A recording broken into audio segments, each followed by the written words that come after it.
time, right? Hmm. And boop, there it is. So fucking buy the lights, $80 worth of lights.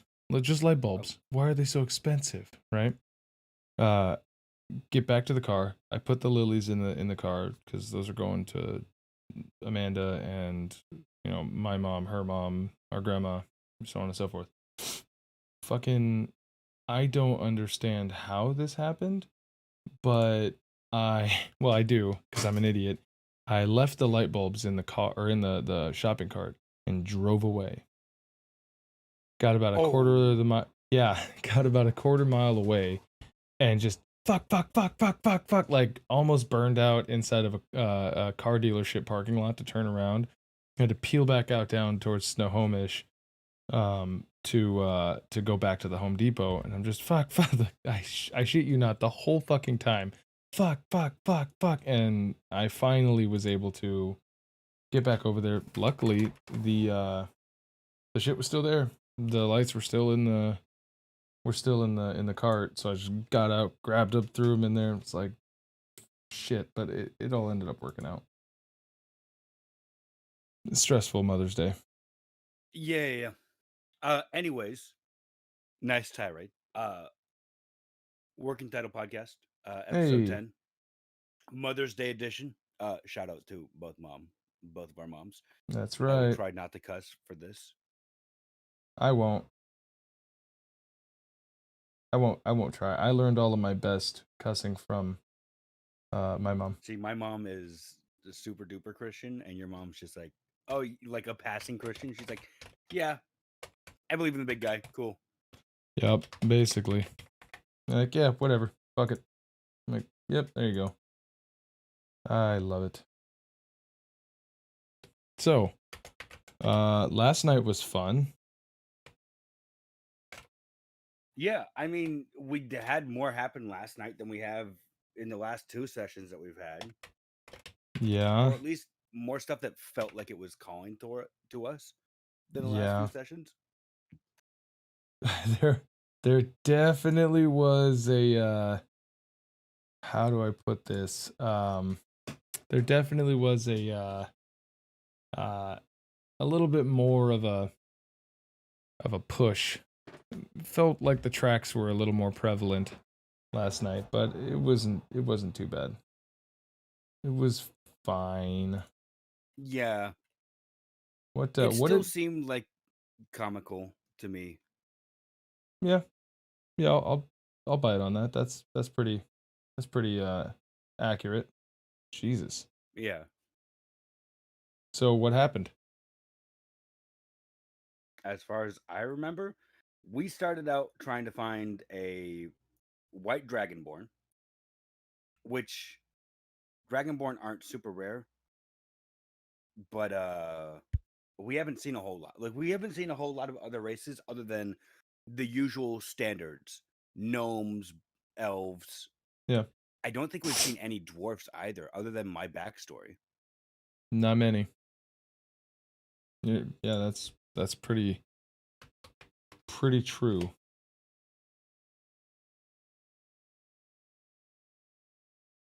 So, But uh so yeah, hearing about like another dragonborn kind of seemed not mesmerizing, but seemed different because again, we haven't seen many other races other than humans, elves, and a like once in a while we'll see in once in a blue moon we'll see something else. That's it. yeah, yeah. So you're looking for a very bright needle in a very like dense haystack. If that does that even is that even like the right thing? Anyways, yeah. So we that was a pretty small bit. For the most part, it was just going through with this mafioso, like this mafia gang, and learning about them a little bit, getting some information about what the state of these three warring gangs that we're supposed to take down. That we've actually kind of infiltrated the mafia one. Yeah. Um, like they accept us into the family, so we're actually kind of like working for them right now, which Yeah. is sweet. Um, But they gave us information which basically was the outlook for the rest of the gangs, more or less. And then we were given an option of, do we want to fight? Do we want to advise on where to put the resources? Or do we want to scout out and verify more information? Um, so we decided to fight. We didn't get to it, but we took the path of like, yeah, we want to go fight this other gang and go take them down because none of us are particularly like subtle. We're more of what you would call what's that word? Sledgehammers than anything else. Yeah, exactly. We're not the scalpel. I think like there are very few parties that are scalpels or have a scalpel in the group. True.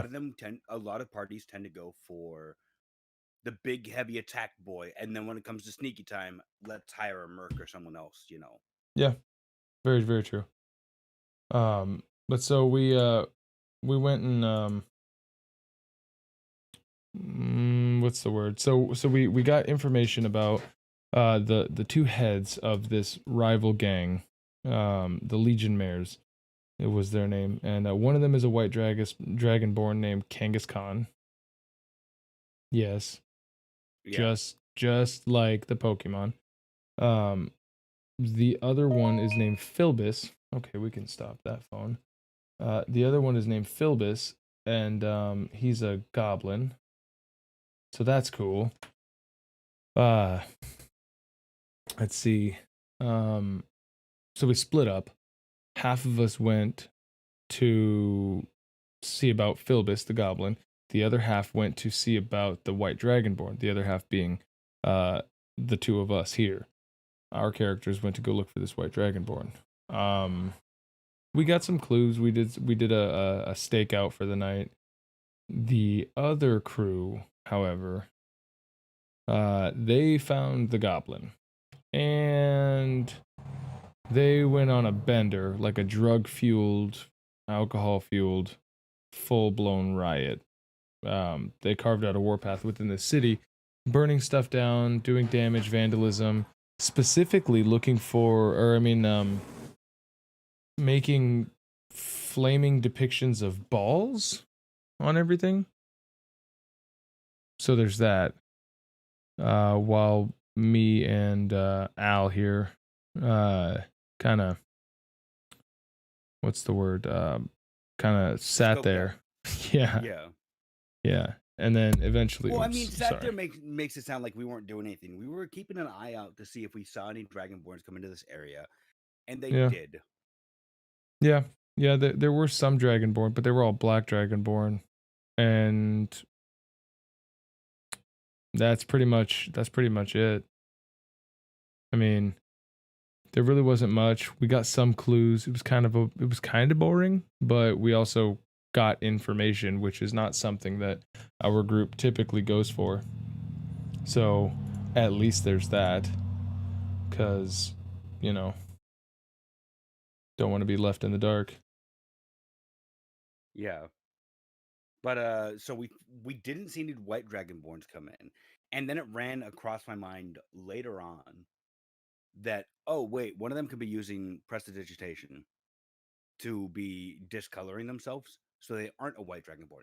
Yeah, Because first off, when you think of dragonborns, rarely do you think of white dragonborns. I mean, how many people have created a dragonborn and then gone, I want to be a chromatic white dragon? yeah, Probably one out of 1,000 people that have played dragonborn. yeah. I mean, cold damage just isn't really a big draw. I don't know why. That's weird. You know what I mean? It doesn't Yeah.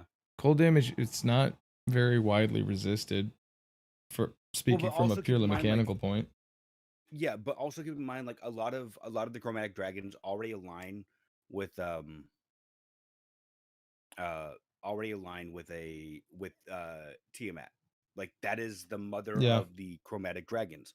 yeah. So you're technically if you're picking chromatic dragons, why would you pick chromatic over metallic in the first place? So yeah. If you're evil, that's about the only thing that I could think of. You know what I mean? Or if you want to play someone that's a little more chaotic, I guess. Yeah. But regardless, way to go look for this guy. We may have found him, we may have not. I don't know. Yeah. Um, but that's that's all she wrote. We kind of walked away from there with more questions than anything Then we else. had answers for it. Yeah. Yeah. Um. Anyways, so after that, we ended it on a what is that movie? The Hangover. We ended it on like a hangover esque note, and we'll see what happens after that. We technically woke up Well, with the. we didn't even talk about the other party members yet.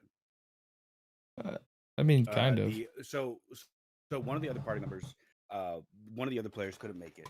So we were one party member down.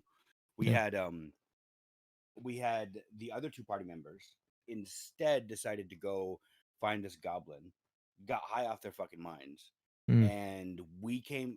So your character Balthazar went back to the starting point yeah.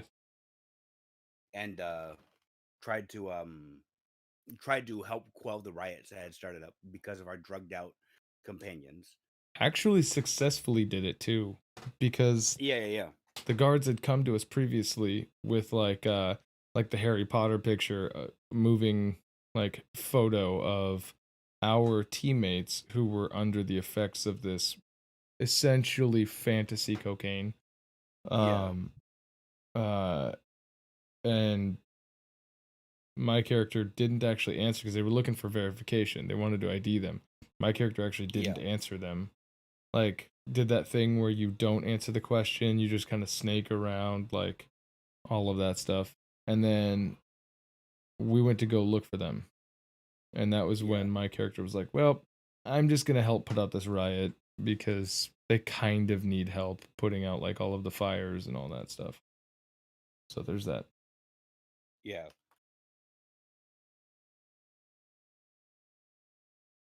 But other than that, yeah, like this kind of seemed like the start of a fetch quest. Yeah. Yeah, big time. It didn't seem like it we were discussing plans on how to raid into the other gangs and kind of trying to do that diplomatic situation. And then this kind of just like this became a whole fucking side quest at the end there. And the Yeah. problem is with only 2.5 hours to play, not even that last night, we Yeah. weren't able to get a whole lot done. True. And again, this brings me to the point of you need to have a set time of this is when we start, this is when we're ending. And if Yeah. you guys feel like it, we'll go on for a little bit more. But Yeah, yeah, yeah. it definitely didn't help that not only were we down a person, but we ended late. Or I mean, we started late. We ended at the same time. Really wasn't much going on, and we're down to the last 3 sessions, 4 sessions. Like, yeesh. I don't know what this. I don't know what the culmination is gonna be, but boy, oh boy.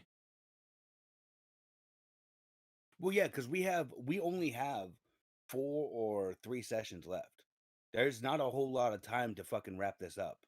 And that's the thing is it's like if we're gonna keep having sessions like tonight where it starts at 9:30, goes to 12, and that's it, then how are we gonna be able to fit a climax in there? You know? A Yeah, climax, not only a climax, but when you're having a climax, you need to have a climax that's memorable for your players.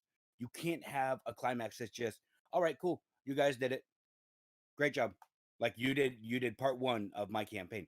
You've gotta have you've gotta have like proper fucking climax that makes your players go, I want to come back to that world. The yeah, problem is like you and I have already described this many times in this podcast of we're to the point where it's gone from it's D&D day to, oh yeah, I do have to do that thing at 8, I guess. Oh wait, yeah, we're waiting until 9. Cool. yeah. It's not. I It don't know. hasn't become a chore yet, Yeah. but it's not as exhilarating as it used to be for me. Yeah. Exactly. And yeah, that's kind of the problem here. I mean, but Is I'm just worried that the climax is going to be the same way, where it's just going to yeah. For cool. what it's worth, I mean, we we're almost to that point where it's a regime change. You know what I mean? We're almost to the end of this campaign. We're gonna be starting up your campaign soon, and then at the very least, I hope that we will get like that new campaign jitters. You know what I mean? Where Yeah, everybody's kind of like back to being excited to like flush out these new characters, go on these new adventures, so on and so forth. I think we'll get to that point in about 3 weeks, about a month, give or take. yeah. But speaking of which, we went ahead and we rolled up on the old question board, uh our random encounter question board, and we came up with a couple of good discussion points today. Um, you want to take the first one? Or you want me to? Go ahead because you never typed them up, so I don't have Ah, access gotcha. to them. Yeah, I was So, gonna mention that earlier, but I didn't want to be like, "Oh yeah, by the way, you kind of fucked up, didn't you, lose?" I mean, for what it's worth, the link is in the Discord. There's actually Oh, like true enough. there's a whole channel with all of these. Okay. But for what it's worth, all an all monster game. Let's say everybody gets together. Everybody wants to do a a lot of people, there's that whole stereotype of like, let's do an evil campaign. Yay, right? Well, we have a lot of players in our group, and by a lot I mean like most of our players in our group, four out of the five, because you or no, there's six of us, isn't there? Yeah, so there's six of us. One of us just doesn't show up very often, but we have like every single one of our players has um stated that they wanted to play a Oh, monster look at race. this. No access to it. Oh, weird. Weird. Yeah, it's almost like that could have been fixed weeks ago. But um all of our all of our players have at least one at one point been like, "Hey, can I play this monster race?" Um one of Murder Boner, he wanted to play a mind flayer. And I was like, "That'd be sweet." Yeah, Mhm. fuck yeah. Let's do that. So luckily with D&D Beyond, they have like that whole thing about um how to make uh monstrous races, or I Yeah. mean homebrew races and sub races and so on and so forth. So I was like, yeah, let's go ahead and do that. And then another one, Blue Boner, he wanted to play a Namekian from Yeah. the Dragon Ball Z universe. In case you don't know what the Dragon Ball Z universe is, I'm and pretty sure most of our audience will. I mean, you never know, right? But True. but so he was like, yeah, I want to be just full blown Piccolo, and I'm like, okay, yeah, we'll have to like scale Piccolo down a little bit, but fuck it, sure, why not? Like, why wouldn't I want you to have fun with playing a Piccolo type? Probably not that powerful, probably more like a nail, Yeah. cuz dude, that's pretty powerful. Um Yeah. but uh so he he was like, yeah, yeah, I'd love to do that. So the first question that we had was what, like an all monster game, how would you make it work if everybody in your group said, you know what, let's try something weird, let's all be monsters? How would you personally make that, like, try to implement that as a campaign on its own? Yeah. So do you want to start or do you want me to start? No, I got no problem starting. Actually, my idea isn't even my idea. We actually almost had this for our current campaign. So we had a campaign idea that was tossed around by a current DM where he wanted to do something like a mix of like Pokemon or Digimon, Mhm. mixed with there's this series of books that he read where the dungeon, like dungeons, are sentient beings, right? Yeah. Um, and so they had a dungeon core. They created monsters in here, and the deeper you got, it just meant like the more leveled up those monsters were. So he actually had come Yeah. up with like a mechanic of you start out as a CR, insert here like 1/8 or 1/4, and then you would literally be fed adventurers, and you would come up with ways to kill them. Um, you kill them, you get leveled up, then you go down to the next one, or you Yeah. stay there. And he came up with like a whole bunch of random effects that would happen. By the way, I dropped those questions of ours today in the Yeah. Discord. I saw him. I saw him. I saw him. Um, but so he came up with all these different mechanics. Now I'll try to get the notes from him because it was super fascinating. He's like, you could tell me like the stats and abilities that you want to have for your next one, and we can roll to see if you get those exact ones. Like if you could essentially spend experience points to level Yeah. up to certain monsters, or you could just get random ones. It would be really cool to literally just take like the monster cards that you get, like the D&D monster cards, shuffle Yeah. them up, have a couple of adventures, not adventures, but like have a couple of encounters per like session, and then go, okay, cool, you guys leveled up. Put them all face down and go, you guys can pick these. Have everybody pick one, and then have a choice of whether or not they wanted to stay where they were, swap them around, so on and so forth. That was one of the things that he had. I think that would be a lot more fun and more engaging, and it would kind of make your character or your players have to learn their their monsters better. You know what I mean? Yeah. You wouldn't get as much time like you do with a full blown PC to be able to like flush it out and learn, which is y- kind of cool, I think. Yeah.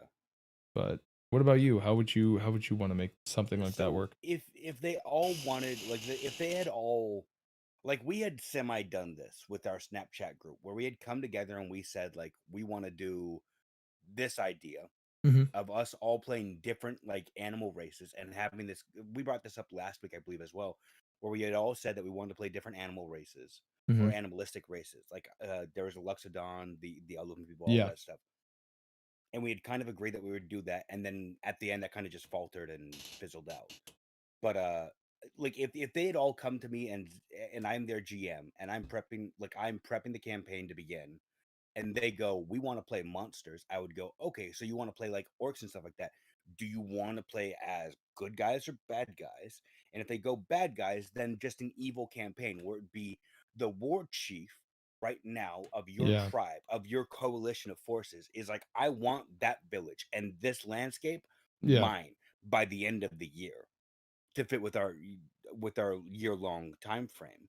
And then just have every session be like a week of time, and that way we're so that way like even though it's only been one day it feels like a week has gone by in D&D time so we can keep up with it, and then the next Sure. time we pick up with that campaign, hey, it's only been 1 year since you guys started this conquest or Yeah. whatever.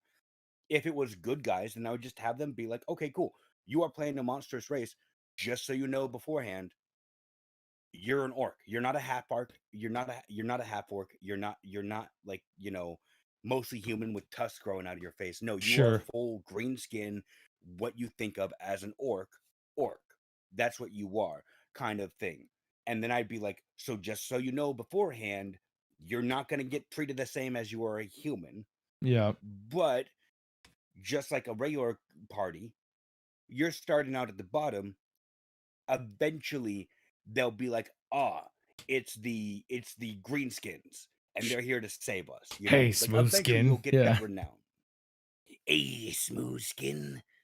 No, I'm just joking. It's Yeah. a joke from I Necropolis." I But get what yeah, you're saying though. Yeah. like I would be like, "You're gonna get treated unfairly, but the same like it's going to feel so much better when you're on top level 20 Sure. whooping ass and people are looking forward to the greenskins, these orc people that Yeah. they once feared."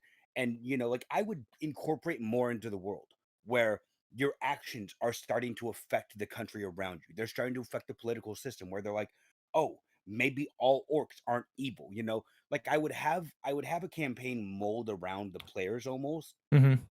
and have it be like every time that you guys do a bad thing, people are gonna go, well, he's an orc. What'd you fucking expect? Excuse my French.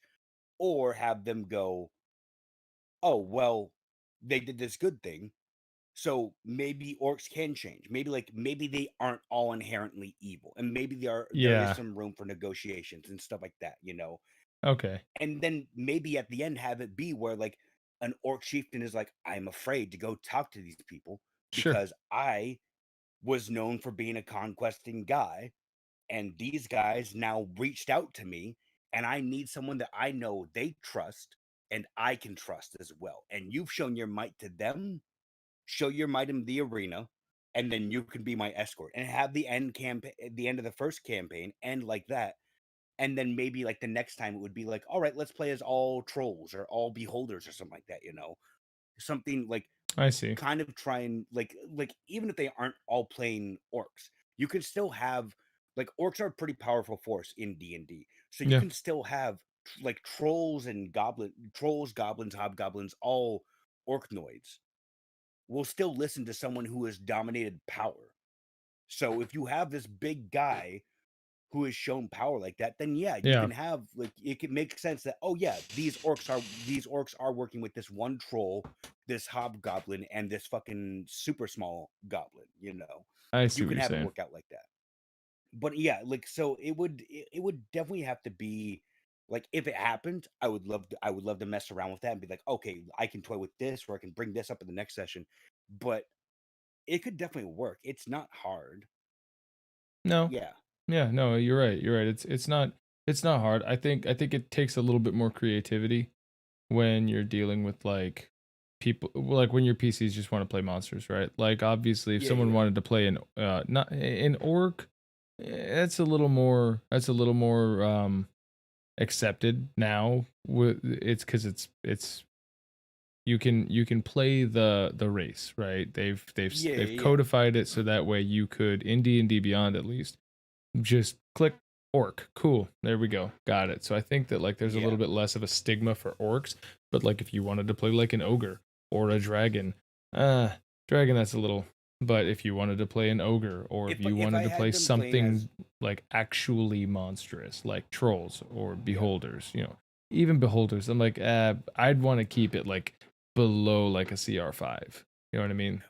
Like Well, and that's definitely the something thing is it would be like if they wanted to play a really powerful creature like a yeah. dragon, for Yeah. example, I'd be like, you're a dragon, but you're like a baby dragon at that. Yeah. You're not Yeah. ancient yet, and at the end of the campaign, maybe you'll be a fledgling dragon, but you're Yeah. not going to have super death, fire breath every turn. You know, you're not No, going to no, have that no. regenerating every few turns like a real one does.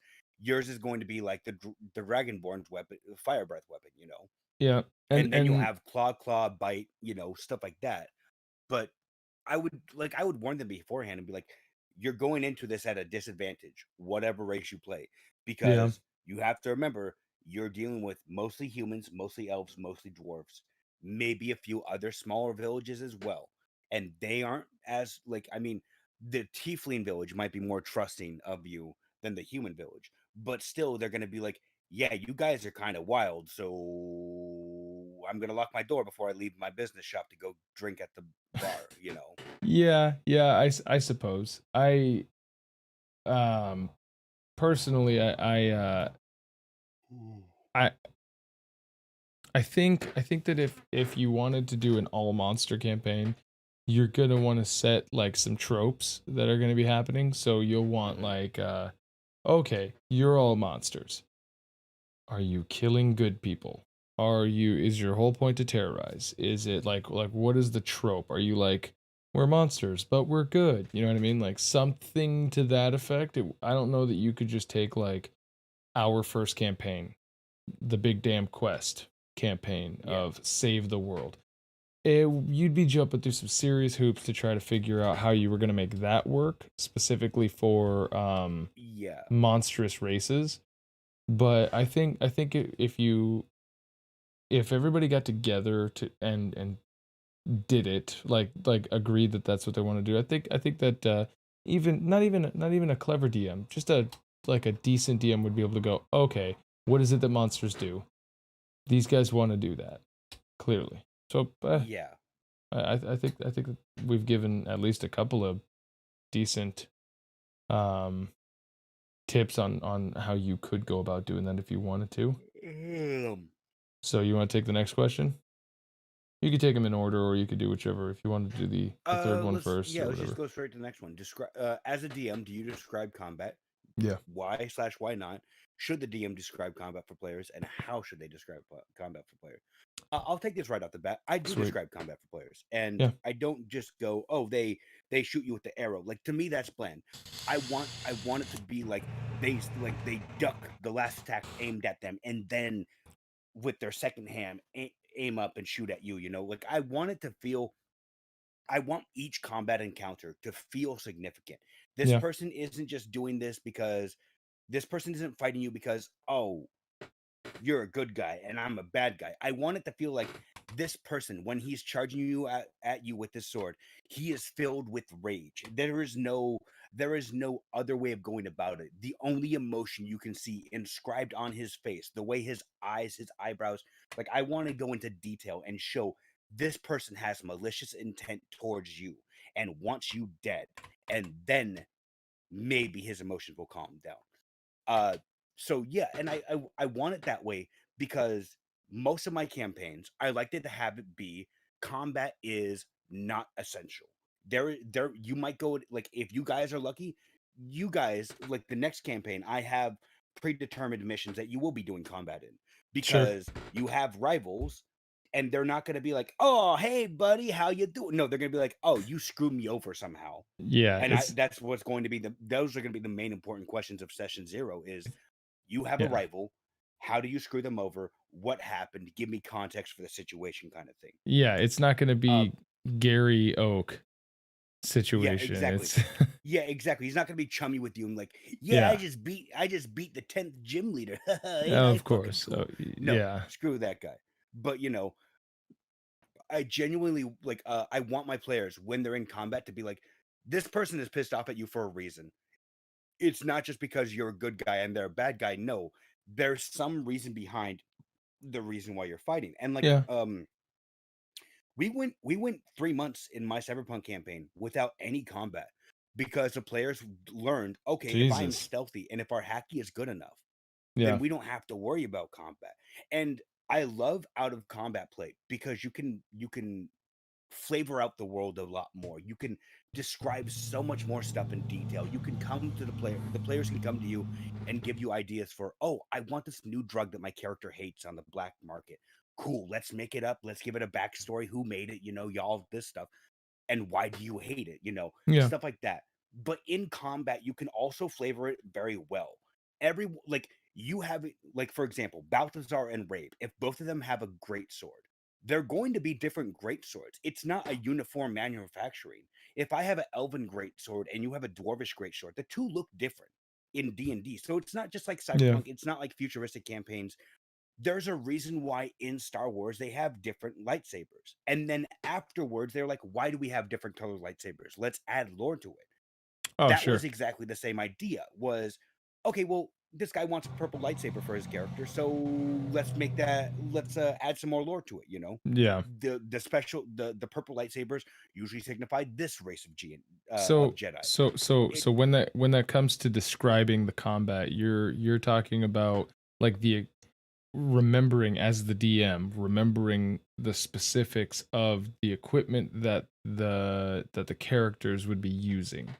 That's part well, of and what that's you do yeah, when yeah, you're yeah. Like that's describing combat. Yeah. Like that's the thing is, I want this person to have an onyx black pistol. Like if you were in space, you would not be able to see it. The only reason why you do see it is because you're in a desert right now, kind of Sure. thing. Yeah. Like I want to. First off, you can flavor enemies like that, and that will make each enemy feel unique. Yeah. Except for when you have, yeah, this is Grunt 1, 2, and 3 because they're all from the same company in the same military, and they all Sure. have the same guns. But also like um describing combat in itself. Having a guy charge at you with the sword in the air, not that fun. Having a guy charge at you, his eyes focused on you, glaring at you, screaming, spit flying out of his mouth as he swings down at you and misses. His sword digs into the earth, and he has to like yank it out and then go for another attack. That description also adds to the flavor and makes a player feel a bit less comfortable. Like this is no longer Yeah. just, oh yeah, I'm fighting another barbarian. No, now you're fighting a guy with the power to sink his axe into the ground, an axe he's probably been using for years, and Uh-huh. then he has to yank it out and be ready. Like that happened to the ground. This is hard ground you're standing on. How bad would it affect you if it hits you, you know? Yeah. Like Yeah, yeah. that doing that kind of flavor definitely makes the definitely makes the players feel not at ease at unease at that point, Of because course. now they're seeing, oh, this isn't generic grunt number 5, this is like maybe head honcho. And so when you do that for one person, to me, like when our DMs do it, when any DM does it, I'm like, you could do that for every enemy in this situation, and it would Yeah. make it so much more like not horrifying, but it would make it so much more like stand out. Like these enemies Sure. are from a mercenary. They're no longer in the army. These are mercenaries. Why is their equipment uniform? They should all be different. That guy owns a heavy assault rifle. How does it look different from this guy? That guy Yeah. shoots his rifle different than this guy does. Like if you go to a gun range, everyone shoots their guns differently. It's the same thing with it's the same thing with swords and everything else. Yeah. Unless everyone is taught at the barracks by the same person, they've learned differently. So why aren't they acting differently? Why are they all going for this one person, or why are they all acting in the same way?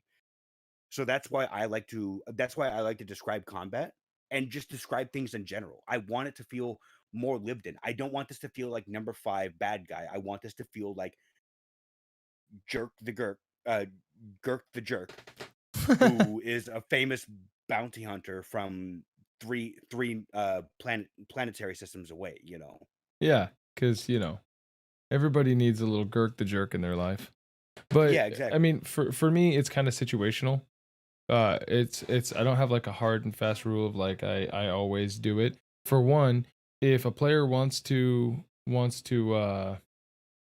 narrate their own stuff, that's great. That's perfect. I love it. That means it's less that I have to do, which you've seen in our home game Yeah, a yeah, couple of in the times first where campaign. no, I mean even in this one where I have narrated what my character does, Yeah. like how exactly it is that I do certain things, abilities, yada yada yada, because it's fun. It's fun to be able to explain what's happening in my head. Now, there's a couple of things about that. One, not everybody is able to fully articulate what Mhm. they want to do. That's Yeah. totally understandable. Some people they go, I could see it in my head, but all I could say is I'd slash sideways or whatever. And Yeah, so yeah, yeah. usually what I'll do is I'll try to take those cues from you, which doesn't really happen, but from like Blue Boner when he does it, or Murder Boner when he does it, or Fear I Boner mean, when we've he all done it once or twice, where, yeah. where it's just like I shoot my gun. Okay, cool. Fine, that's good. That's good. I'll pick up the slack. You look down the sight. You sight it in. You take your breath. That whole thing. Yeah. So I try to take the cues from players. If a player doesn't want to, or they're just not feeling it or whatever, that's totally cool too. Um, when when it gets like when it becomes NPCs, I usually try to unless it's something that I'm gonna have the NPCs like be ridiculous when they're doing.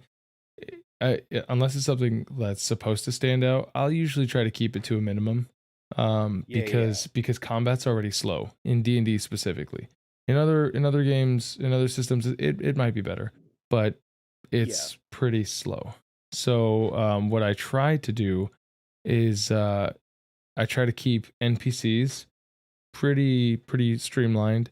If the players, it also the main thing I guess is that it helps to let the players feel powerful, let them feel like the heroes when theirs are these big flourishes and these exciting maneuvers, and the Yeah, monsters are just doing like not robot arms, but they're just doing that fill choreography in fight scenes. You know what I mean? yeah, They do the wide yeah, yeah. swing, they miss or whatever. So it's not so much a rule of mine to do it, but it's kind of like a feel it out. If someone's not, then I'll take it over a little bit until they get it back. I also reward, or I've rewarded inspiration for D&D specifically for people who make epic stuff, because I want you guys as players to like make it epic. Yeah. Describe exactly what you see in your head when you go to do this cool shit. Just Well, yeah. yeah. Go ahead. No, that's pretty much it. Well, and so that's the thing is also it's the same thing with any other element in D&D. Well, you have to finesse it. You have to find where your parties like where they're getting excited at and where they're not getting excited at, and kind Yeah. of trim the fat off. You know, Yep. you don't want your steak to be 90% fat and 2% meat. You know, Yeah. no one likes that in a steak. It's the same thing with D&D. If your players are just kind of like, yeah, yeah, yeah, okay, that guy's doing his thing, then try and make it a bit more exciting. But if they're sitting there on if they're sitting there not excited by your descriptions, then just generic it for a bit and get past the combat, because it's Yeah. obvious that the combat has gotten boring for them at this point. You know, if True. you're spending more than 2 hours in combat, eventually your players are just going to go. Even if you're spending more than 30 minutes in combat, eventually your players are just going to pull up their phone and look at their Discord and look at their tweets and look at their Facebook and all of that Yeah. stuff, because it's not my turn. I don't get a shoot. So yeah, having them get that kill and then going, and that's the reason why I can't wait for this campaign, for the next campaign, is to see how you guys will like finish people off with guns and stuff like that. Because Yeah. yes, you guys have done fancy flourishes with, we've done fancy flourishes and swords and stuff like that. I want to know when your person gets a critical on someone and they die from your laser pistol. Are you doing the Fallout Ashes thing, or is it just leaving a giant burnt cauterized hole into their chest as they fall over? Like, I want to hear people S- describe that. When people s- when the characters are like, when you guys are like, I want this unique race for me. I'm like, yes, and I want to see how far you take it. I want to see what a brain jacking sound like, how you yeah. visualize it, what it looks like. You know, I want to see that from your glory, and I want to see you get into that. Yeah. And then I want to be like, cool, it's time for Brain Jack number 2. How are you gonna do this? Is she gonna flavor it different than last time, or is it gonna be the same thing? Who knows, you know? Yeah. But yeah, Funny enough, we kind of already did that with your one shot. If you yeah, recall, yeah. at right at the end there, when When the Codex, can when the grenades went off. no, before that, when Codex pulled the trigger on the taxi driver, Oh yeah, yeah, yeah. that to Like that me, was because it was like that. my moment in that, I was like, I was very, very happy with how it turned out. With the just a super quick recap, we had already completed the objective. We got into a taxi cab that was completely like normal. The dude was just there to pick us up and take us back to our ship. And Yeah, well, we had accidentally left one guard alive from this place where we were supposed to not have witnesses, not leave any traces back. As far as my character had understood, no traces back to the fact that we had just gotten done robbing this place of its AI. yeah, And right at the end there, everybody was like doing their like their sigh of relief. Right at the end, my character was like, "Hey, wait a minute, that's a loose end." And he pulls out his pistol and he calls to one of the other characters who wasn't in the car yet. And he was like, "Hey," points at the guard, "no loose ends." And unfortunately, the cab driver had heard it, and so went, "Well, boom." And so we described it as splattering his brains all over the seat and then kicking him out of the yeah, cab, while the yeah, other character, who's the heavy, basically slammed him with Mjolnir, Thor's hammer, and just yeah, plot like he Dr. Manhattaned this fucking this Well, guard, splattered so him yeah, against the ground. basically I took like I've taken things from other fictions. Like there is bolt rounds for 4 gauge shotguns in in the Futuristic For campaign. I 4 have gauge? Jesus Christ. I have the Thunder Hammer from 40K. So Yeah. having that be described exactly how it's described in the lore and Space Marine books, Yeah. but from someone who hasn't gotten much into 40K, I'm Yeah. like, this is great because this is exactly how it would happen, whether E you wanted it to or not. exactly. So yeah, when you smash the hammer into them, you're basically hearing all of their bones collapse Yep. as they hit the ground within a second or two, and then Exactly. blood smear. So I'm like, Yeah. yes, this is exactly what I like. But yeah, when you're doing that, like not only can you like if a player starts going, oh God, like if you looking at the webcam and they're just like, oh shit, like this is not supposed to happen. Yeah. And then they're doing like then you can be like, all right, cool. Your character is now terrified of this situation and how horribly you guys are getting fucked right now. Oh, The yeah. same thing with Yeah. the enemies. If an enemy watches his best friend, who he's known for 3 years since they joined the service together, get pulverized or just even melted, Yep. he's going to scream and just be terrified and be stunned for a turn. Like Yeah. that's how real life works. And I kind of want to introduce that into this campaign more and more and be like, these guys are just working or like this is supposed to be an easy assignment and Yep. you kind of just fucked them over and they're now like oh shit. But yes, anyways, we're kind of approaching the end and we have one last question. So I don't think so we'll no, go ahead. oh no, I was gonna say I don't think we'll be nerding out too much about this, but still. Yeah. So the final question that we rolled up on the random encounter table is how do you introduce a character midway through a campaign? So let's say either you get a new player, sweet, like not maybe not someone new, maybe someone experienced, but regardless, someone who is new to your group. Or let's say one of your characters dies, one of your PCs dies, and they roll up a new character. How do you, ideally, how would you want to introduce that new character to your group as like as a party member? You know what I mean?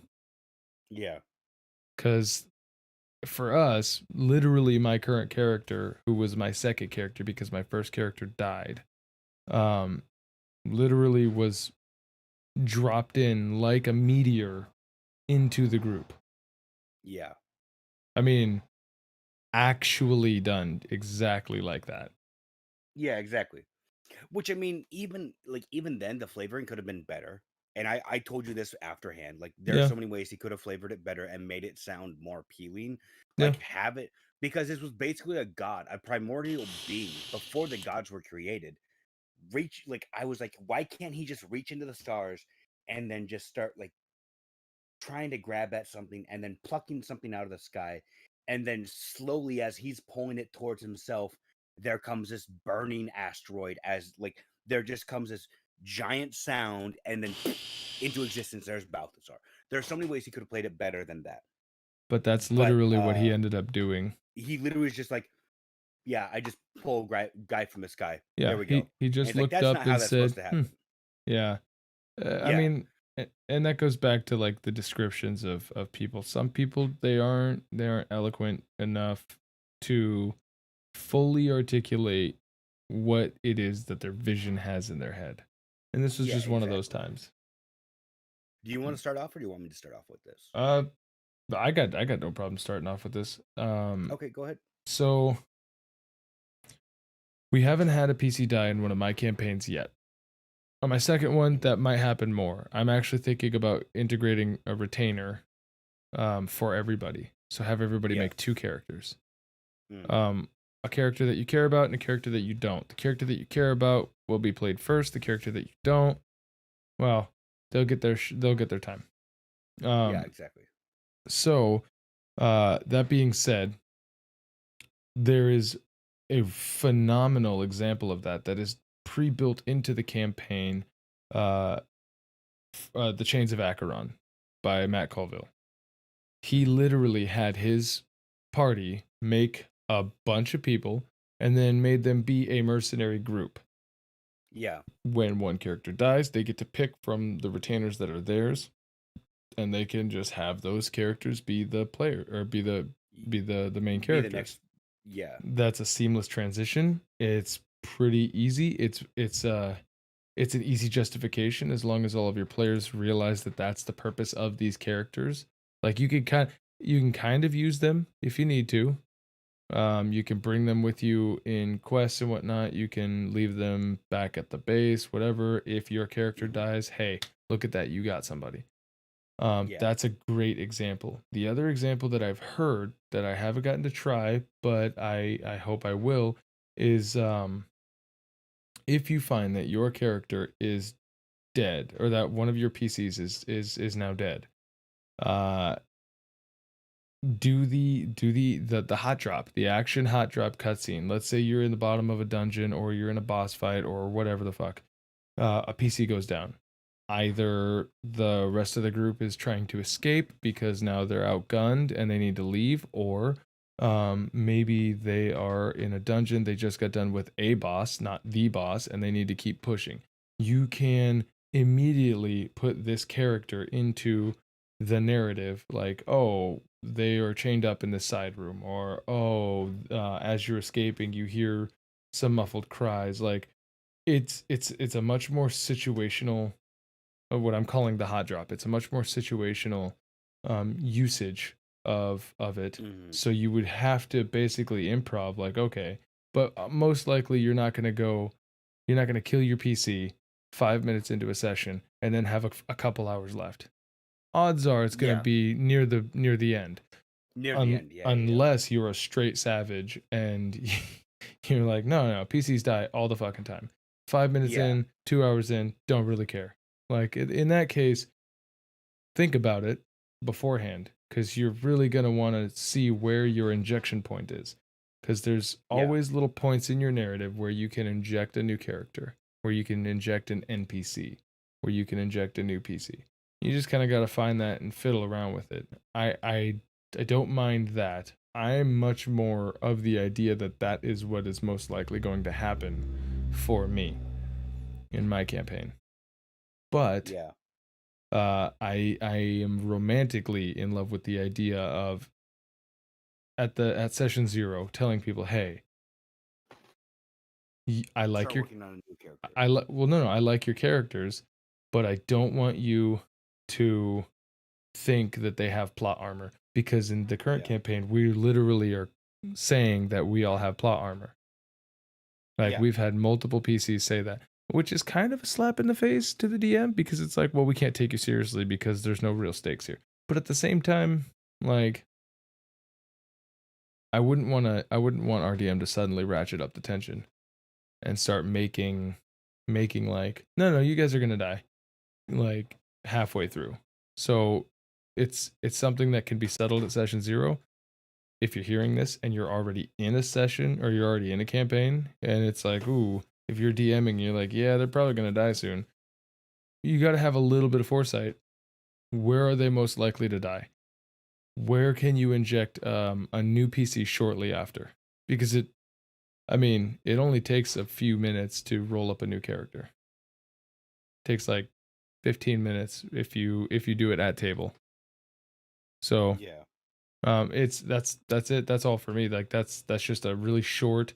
There's the two examples. Matt Colville does it great, and that is a good outline for Yeah. how you can do it. But you have to front load it in your campaign before anything else, or have a little bit of foresight. You only have to look ahead about a session, or like about one session ahead, or what you have planned in your outline for whatever session you're about to do, and prep where would be a good spot if I had a PC die to put a new PC. So that's what I got. What about you? So I haven't done a D&D campaign. Like I've ran Cyberpunk. I've ran 40K. Most of those have like in Cyberpunk, you have your fixer, the person who's finding you jobs, and they will be like, "Hey, here's this job."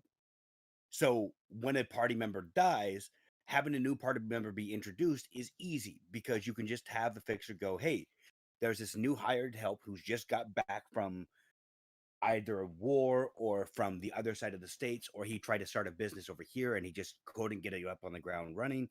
So he's back in Night City now."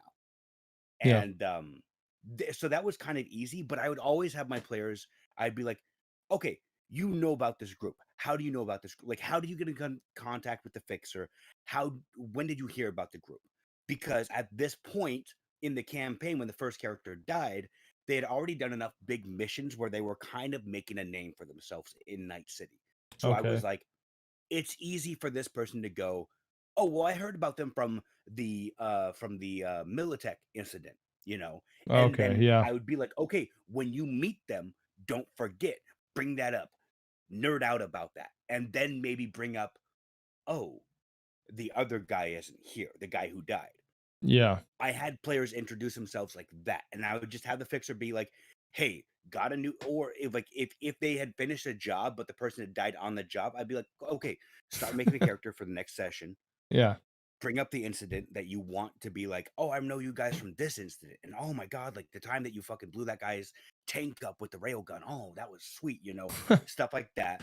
I'd be Yeah. like, recall some parts that you did or someone else's character did in that point, Sure. and then bring it up. But I had one person introduce themselves because the fixer was just like, "Yeah, you guys need new talent after that last mission was botched. Here's this guy." And Oh there's yeah. another Yeah. time where they met the person at the rendezvous point where they were supposed to ambush a convoy Okay. of gang vehicles. And so it was just like, this other guy is here. He's standing there. You have no idea why he's there. And then he's like, "Yeah, funny enough, my objective is the same one as yours is. But in your like in the next campaign, the campaign that I'm going to run, if any of your characters die right away, or not even right away, but if any of your characters die Just before the end of immediately. the, yeah, just, all right, session 0, your head explodes because you're Yeah. psionic. Oh shit. Well, guess you need to roll up a new character, don't you? Dude. But no, like in the next session, you guys are basically going to have a fixer as well. Yeah. So it won't be exactly the same. Like it will be sent to you. It'll be like, here's this list of candidates. This one person has a lot Yeah. of achievements that stand out to you. And that's the reason why, like, Okay. I like that. if I have anyone die, I'm not going to have them be like, "Oh yeah, I have this character made up already." I'm going to have like, "Hey, you have a week until your next character comes into play. You need to start writing some big stuff that your character did.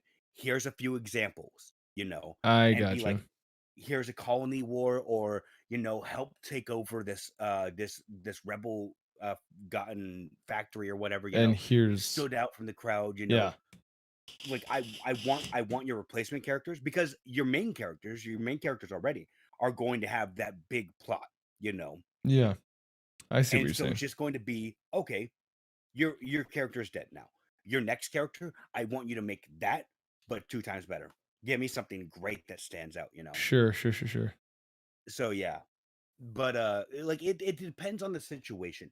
If you have it where they're getting jobs from a guild, or they're part of a merc group, or they're part of any group Oh in yeah. general, you can always have it be that person, they're getting orders of, "Hey, you're missing a person, here's a new person to take over, Yeah. to fill in," or, "Hey, you'll meet your next contact on the job," and then introduce a character that way. What is your character doing? Where is he positioned? Is he in a sniper's nest? Is he on the ground? Is he Don't like 30 don't miles away? don't No, no, no. don't ever I'm not doing. introduce I'm another character. No, no, no. They will not shoot you, and if they do, oh, your character magically got orbitally bombarded by a system. those Fuck you, loser. those not in the know. One of We talked about Al's it last week. yeah. I don't want to bring it up again. I have bad memories of this. Dude, one of Al's players, like we said last week, is what not to do. You don't introduce yourself to the campaign by destroying someone else's weapon Another player's weapon. Yeah, and yeah, being a standoffish lone wolf. yeah. Fuck. But like if you have that authority figure, if you have an inquisitor from 40K that the players are working for, or a rogue trader captain that the players are working for, then you can easily implement it. But if not, then you can always just have it be they get back to the bar, they're raggedy, they just want to drink in celebration of their buddy, and someone goes, rounds on me, slides a bartender a gold or two, Yeah. and then have it be like, all right, this guy seems pretty chummy. What's his deal? Bring him in on the party, and then Yeah. relive old tales and battles and stuff like that. And then the next day, boom, there you go. This guy is now your friend. You know, Oh yeah. Yeah, yeah. Yeah. have it either where the players are meeting this character organically, whether it's someone they're meeting on the streets or they're meeting somewhere else or they're meeting in a bar, or have it be an authority figure going, I've got this quest for you. It's a Yeah. big quest, so I'm having you take my second in command. Or, I'm having you take this soldier. He served by me great. Or, whatever. Yeah. There's ways in context. And I think Cyberpunk, they even have like a chapter, the old versions of Cyberpunk have a chapter of like not a chapter, but like a short blurb of if you need to introduce characters, do Box it this text. way. Yeah. Yeah, yeah, yeah. And it's just like, hey, yeah, have their fixer introduce them or something like that. I know there's some rule system out there that has like that thing where it's just like if a character dies, here's how to bring a new character into play. As much as I like that idea, also just try it organically. Have the character be somewhere where they need to pass by or be in a bar and he hears them like whining about their friend dying and he's just like, yo, get them the best shit in the house. There we go. I like that. I think Yeah. I think that is, if your campaign calls for it, where you have the ability to have like a patron, which most DMs, if you don't, definitely try to get one. It makes everything a lot easier. It'll make your players a lot more compliant with the idea of like, oh, okay, so we have a guy who gives us jobs. And just Yeah. like what I was sitting here saying, like it'll make so many more things seamless because they'll go, oh, okay, so this is coming from the higher ups. We all work for um Acquisitions Inc. Basically, that's a good Yeah. one. I like that. Yeah. Uh, Yeah. yeah. Which brings me to my next point. The Sopranos. You know what the best part You know about what the best part is? watching We're ending this shit now. The Sopranos What? is that they end it